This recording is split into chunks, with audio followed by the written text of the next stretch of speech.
Je suis donc resté 7-8 ans dans la secte du Temple solaire. J'étais en contact avec des forces occultes. En 1994, on découvre 53 morts. Ce qui est frappant aussi, c'est l'emplacement des corps qui forment une espèce de marguerite.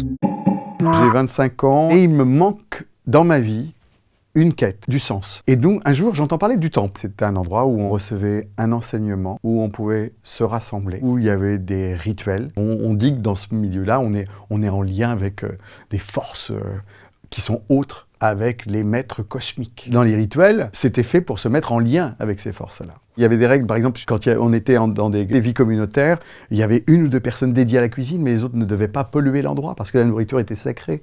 Il y avait des gens qui ne voulaient pas s'encombrer de la pollution énergétique des autres, donc ils mettaient des sacs plastiques sur leurs fesses pour s'asseoir. Alors bien sûr qu'après on a appris bien d'autres choses dans le cœur de la secte, avec des mariages cosmiques où on défaisait des couples pour en refaire d'autres parce que les maîtres avaient dit qu'il fallait absolument améliorer cette dimension de couple. C'est fondé par un dénommé Jody Mambro et après il va y avoir Luc Jouret. Pour moi, un élément déclencheur sur le fait qu'on quitte cette vie collective, cette maison collective, ça a été un événement sur de l'argent où je devais de l'argent à Luc Jouret, de l'argent liquide qu'il fallait lui donner. Et ce jour-là, il avait un regard de folie absolue. Et je me suis dit que cet homme que j'avais tant admiré était surtout barré.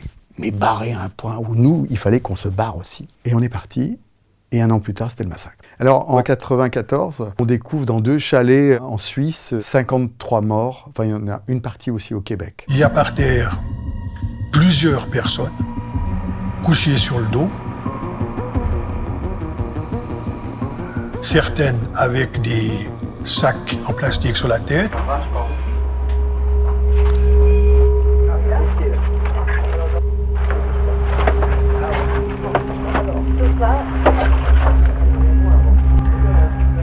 Ce qui est frappant aussi, c'est l'emplacement des corps qui forment une espèce de marguerite, c'est-à-dire des pétales qui sont réunis autour d'un point central. Quand on découvre la mise en scène, on dit tout de suite un suicide collectif des membres du Temple solaire. Quand on regarde après de plus près, on s'aperçoit que la mise en scène a été faite pour faire croire à un suicide collectif. Mais qu'en fait, la moitié des gens, au moins, ont été exécutés. Parce que c'est le délire du gourou d'Imambro à la fin. Lui, il est malade, il a envie de faire disparaître toute trace de ses forfaits. Par exemple, un monsieur qui s'appelait Tony Dutoit, qui a été massacré au Québec, parce que justement, c'était lui qui faisait tous les effets spéciaux. Il faisait, en effet, apparaître le Graal sur un effet 3D dans un mur d'une maison. Il faisait aussi apparaître des éclairs de feu sur une épée qui allait être posée sur le ventre d'une femme et qui faisait qu'elle allait être fécondée par les forces cosmiques. Donc, il organise cette espèce de disparition collective. Moi, j'ai eu du mal à m'en remettre. C'est quand même le ciel qui tombe sur la tête, parce que j'en étais parti, mais je me sentais presque complice de ne pas avoir dit très fort qu'il y avait un risque que ces gens étaient fous. Dans les jours qui suivent le massacre de 1994, on ne sait pas si Luc Jouret est mort, donc on le cherche partout. On a fini par comprendre qu'il était mort lui aussi, et il n'empêche que, même avec le mouvement décapité, 1 an plus tard, il y a des gens qui s'estiment avoir été lésés, abandonnés par leur maître, puisqu'ils n'ont pas fait ce transit vers Sirius, et qu'ils vont se mettre dans un bois du Vercors pour arriver à prendre à leur tour la route vers Sirius. Il y avait donc 14 corps,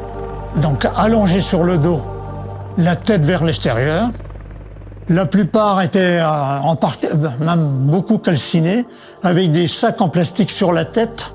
Je pense que ces personnes, mises à part les enfants, se sont positionnées elles-mêmes à l'endroit où on les a trouvées. Ce qui nous a impressionné le plus quand même, c'est de voir les 3 enfants. Il y en avait un âgé de 6 ans, l'autre de 4 ans et l'autre qui n'avait pas de 2 ans. Qui avait subi le même sort, une balle tirée dans la tête et voilà.